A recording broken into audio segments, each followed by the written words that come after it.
Eu sei que é difícil esperar, mas Deus tem um tempo para agir e para curar. Só é preciso confiar. Se a cruz lhe pesa, não é para se entregar, mas para se aprender a amar, como alguém que não desiste. A dor faz parte do cultivo desta fé, pois só sabe o que se quer quem luta para conseguir ser feliz. Não desista do amor, não desista de amar, não se entregue à dor, porque ela um dia vai passar. Se a cruz lhe pesou e quer se entregar, tal como o Cirineu, Cristo vai lhe ajudar.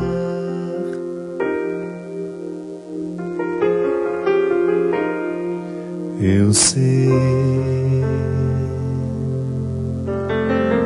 que é difícil esperar,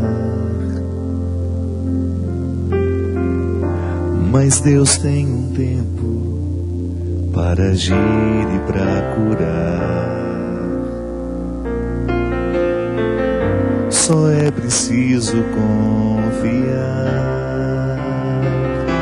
Se a cruz lhe pesa, não é para se entregar, mas para se aprender a amar, como alguém que não desiste. A dor faz parte do cultivo desta fé, pois só sabe o que se quer quem luta para conseguir ser feliz. Não desista do amor, não desista de amar, não se entregue à dor, porque ela um dia vai passar. Se a cruz lhe pesou e quer se entregar, tal como o Cirineu, Cristo vai lhe ajudar. Não desista do amor, não desista de amar, não se entregue à dor, porque ela um dia vai passar. Se a cruz lhe pesou e quer se entregar, tal como o Cirineu, Cristo vai lhe ajudar.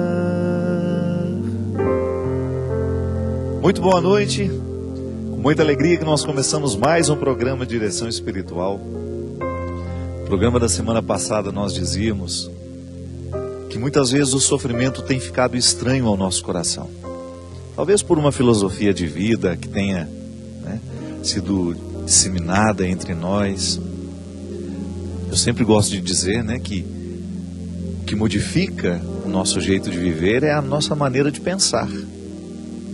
E como é que nós vamos recebendo essas influências que muitas vezes são pagãs, né? O paganismo, o mundo cristão, as mentes cristãs podem ser contaminadas por mentalidades pagãs. A gente precisa sempre fazer a sentinela, que é aquela vigília que não nos permite mesmo a gente ficar em estado de alerta, que não nos permite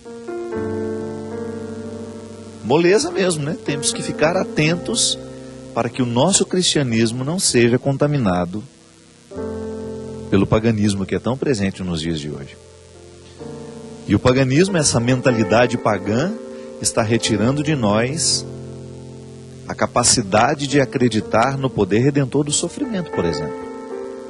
Hoje você vê as pessoas muito indispostas a terem de passar por sacrifícios, por lutas, né?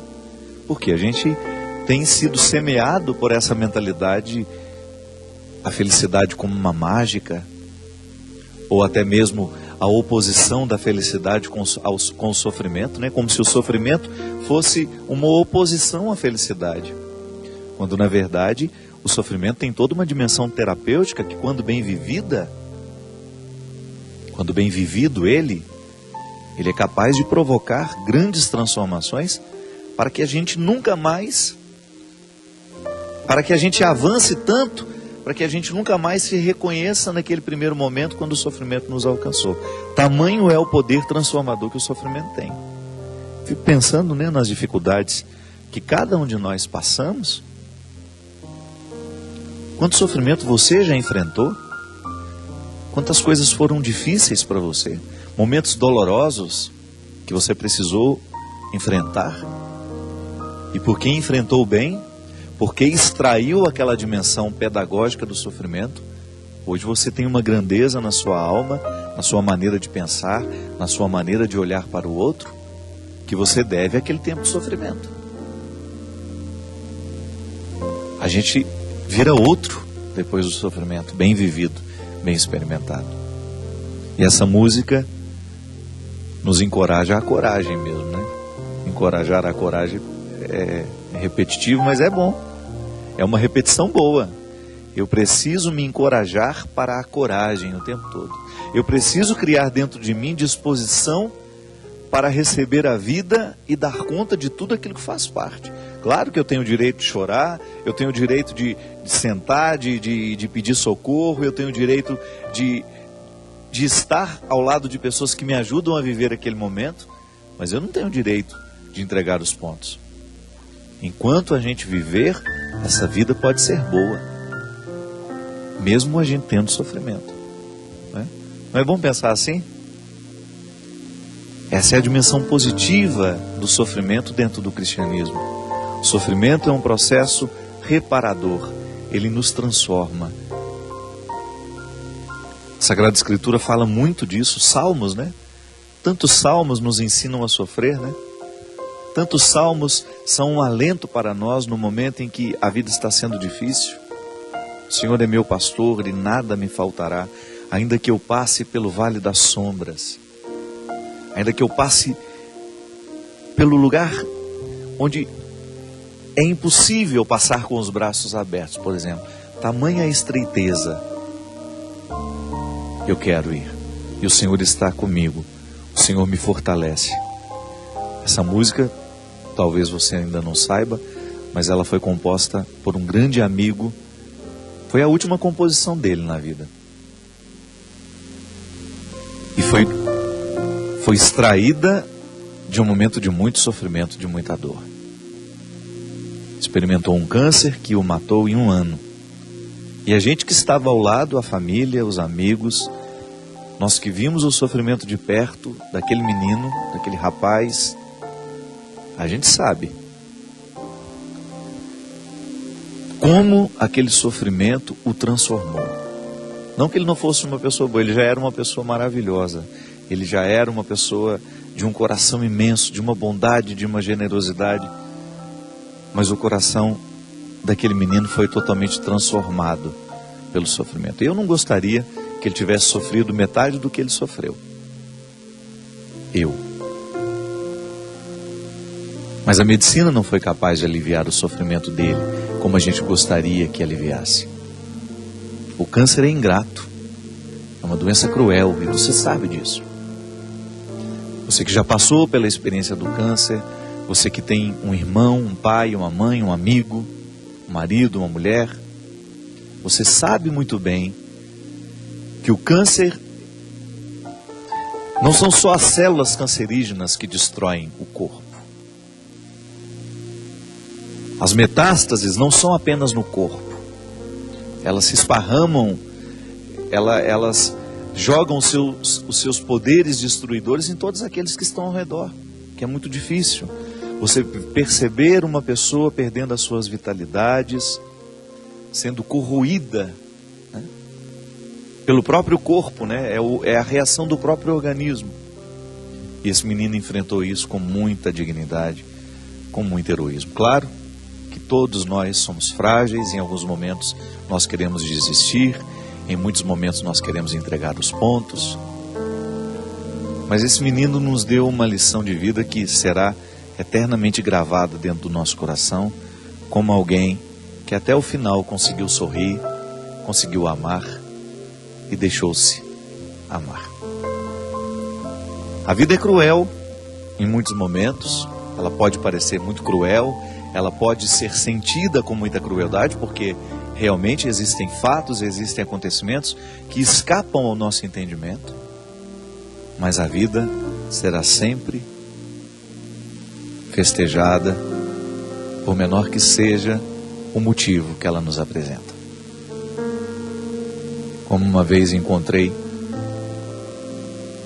a mãe desse meu amigo, a Fatinha, feliz da vida, naquele processo todo de sofrimento. Um dia de manhã, eu cheguei na casa dela, e ela toda sorridente, e ela virou: você não sabe o que aconteceu. A alegria dela era tanta que eu pensei, o Robson foi curado, né? Não. Robinho conseguiu comer metade de uma mão. Veja bem como é a vida. Quantas vezes a gente vê o nosso filho comer um mamão, uma fatia de mamão, uma maçã, uma banana.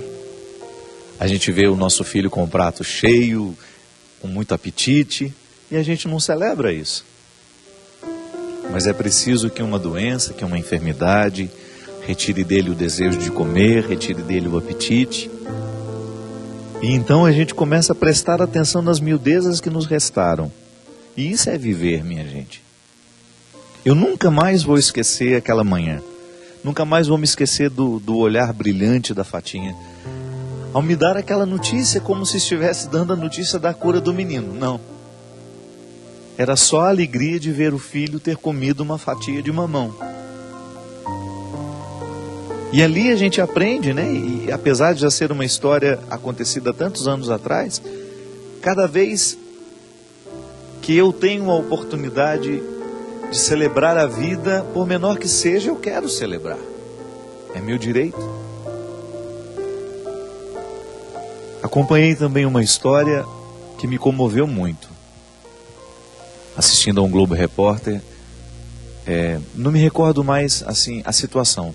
Eu sei que a criança teria apenas 1 mês de vida. E aquela família, diante daquela tragédia toda, né? Claro, você tem um filho que está cheio de saúde e de repente você sabe que aquele menino vai morrer num prazo de 1 mês. E ali naquela desolação do pai e da mãe, o filho nem foi para o hospital, eles preferiram que ele ficasse em casa para poder viver aquele último mês dentro do conforto da família, né? A avó, numa tentativa de resgatar o significado daquele último mês, tomou uma decisão. Então tá bom, só teremos 1 mês para estar com ele, pois todos os dias teremos uma festa de aniversário. E assim aquela senhora quis ocupar os últimos dias da vida daquele neto. Pode parecer macabro, né? Mas para aquela mulher, para o coração daquela mulher, e funcionou com os pais, ela transformou o último mês de vida daquele menino numa comemoração. Não permitiremos que o sofrimento nos faça sofrer mais do que devemos. E comemoraram, durante os dias que restaram, o aniversário do menino. Acompanhei também uma vez uma história de uma moça, através de uma carta que me escreveu, também diante de um diagnóstico do pai, que o pai tinha, os médicos tinham dado mais de 6 meses, não tinha dado mais de 6 meses de vida para ele, e essa moça me escreveu uma carta, que ela ficou tão abalada com a notícia da doença do pai, que ela ficou deprimida, e que ela já estava há 2 meses trancada dentro do quarto. E aí, eu não tinha o que dizer para ela, sobre a doença do pai. Eu não tinha como alterar a saúde do pai dela, eu não tinha como modificar o quadro que o pai estava vivendo e experimentando. O que eu podia modificar? Na atitude dela. E foi o que eu perguntei para ela. Minha filha, você sabe que seu pai não tem mais de 6 meses de vida. E você escolhe passar 2 meses deste tempo trancada na sua depressão, trancada na sua tristeza. Deixa para sofrer isso depois. Deixa para sofrer depois que seu pai for. Esse é o momento de você estar ao lado dele, desfrutando cada momento que você puder. E ainda que o seu sofrimento seja vivido, experimentado ao lado dele. Mas pelo amor de Deus, faça um esforço para reagir, para que este tempo que você terá ao lado dele, seja um tempo para não ser mais esquecido. Que, minha gente, a doença, nós não temos como fugir dela. Eu não tenho como impedir o envelhecimento do meu corpo, o envelhecimento das pessoas que estão ao meu lado. Eu não tenho como impedir o desenvolvimento de doenças. Eu tenho como me cuidar, né? E é uma forma bonita que a gente tem. Eu sempre digo isso aqui. A responsabilidade com a nossa saúde é uma maneira que a gente tem de responder a Deus pelo dom que Ele nos deu. Deus me deu a vida, então eu agora sou o administrador dela. Eu vou fazer de tudo para viver de maneira saudável, para que meu organismo tenha mais condições de vida. A gente sabe que as doenças, claro, se elas não são genéticas, e acidentalmente nós podemos desenvolver, do nada vem uma doença assim, mas a gente sabe que muitas doenças nós é que provocamos com o nosso jeito de viver. O fumante sabe muito bem dos riscos que ele se expõe e que expõe as pessoas que estão ao lado dele. O alcoólatra sabe os malefícios do álcool. Ele sabe muito bem que quando ele exagera, este álcool vai desenvolver nele enfermidades. Nós sabemos que o estresse, que a vida desregrada, que a alimentação desregrada, uma pessoa que come de maneira desequilibrada, desordenada. Tantas vezes trouxemos a doutora Gisela Savioli aqui, justamente para falar do quão é religioso comer. Então, se eu começo a me alimentar de maneira desordenada, sem disciplina, eu posso desenvolver uma diabetes, eu posso desenvolver uma obesidade mórbida, eu posso desenvolver pressão alta, eu posso entupir as veias do meu coração. É igual a minha mãe. Quando a minha mãe descobriu que o infarto, né? Quando ela chegou no quarto, o médico disse para ela: Dona Ana, a gente não tem como viver pela senhora. Então agora, cada vez que a senhora sentir vontade de comer uma fritura, de comer uma comida mais gorda, a senhora tem de saber que a senhora estará desfavorecendo o processo da senhora. Esse entupimento das veias aí foi provocado por um jeito de viver também. Sabe, minha gente, nós não temos como controlar tudo, mas Deus nos deu a graça e o dom de administrar as coisas com seriedade. De vez em quando a gente parar e pensar: meu Deus, será que a maneira como eu alimento o meu filho é uma maneira amorosa, responsável? Será que a comida que eu faço dentro da minha casa para que os meus filhos comam, ou a comida que eu peço para que seja feita, porque pode ser que não seja você, a qualidade do alimento, a maneira como nós preparamos o nosso alimento, será que esse preparo está comprometido com a nossa saúde? Será que nós dosamos o sal direitinho, para que a gente não morra de pressão alta antes da hora, né? A gente sabe os malefícios do sal, do excesso de sal nas comidas, nos alimentos. Será que o excesso de frituras, né? A gente vai lá, frita aquele monte de batata e tudo que a gente faz é frito. E a gente deixa os nossos filhos comerem. E a gente vicia os nossos filhos nos nossos refrigerantes, né? Coisa terrível. Desde muito cedo, aprendendo a tomar esses líquidos que vêm engarrafados, que só Deus sabe de onde vem, quem fez e como fez aquilo. Tudo bem, tomar um refrigerante de vez em quando, mas isso ser o hábito da família? Isso ser de segunda a segunda? E você ver o seu filho fazer isso todos os dias e você não ter coragem de interferir naquele hábito nocivo. Gente, o nosso amor ao outro passa pelo cuidado, pelos mínimos cuidados, sabe, aquele cuidado de você identificar como o outro se alimenta. Tantos idosos dentro das nossas casas, comendo a mesmíssima comida com aquele excesso de tempero que o rapaz de 18 anos. O programa da semana passada repercutiu muito e positivamente quando nós falávamos do quão é difícil ser velho nos dias de hoje. Eu não falo idoso nem terceira idade, quase uma bobagem. É velho mesmo. Nós precisamos retomar o valor da palavra ser velho. Ser velho não significa estar descartado. Que bobageira é isso, de ficar falando, eu agora estou na terceira idade, eu não sou velho não, eu sou idoso a partir de hoje. Não, é velho. Todos nós ficamos velhos. E ser velho não é problema, pelo amor de Deus, que sociedade é essa que colocou esse peso na palavra velho? Não é nenhum problema. Agora, o velho não é sinônimo de descartado. O velho não é sinônimo de inútil. Nós precisamos aprender com os japoneses que têm um profundo respeito pelos velhos. Então, dentro de casa, o nosso idoso, ele não tem um tratamento como merece, como precisa, como carece. Minha gente, a saúde, ela perpassa todas as dimensões da nossa vida. E às vezes a gente precisa ter alguém doente dentro de casa para ficar todo mundo alertado de que nós estamos comendo do jeito errado, nós estamos dormindo pouco, nós estamos dormindo menos do que deveríamos, nós estamos descansando menos do que deveríamos descansar.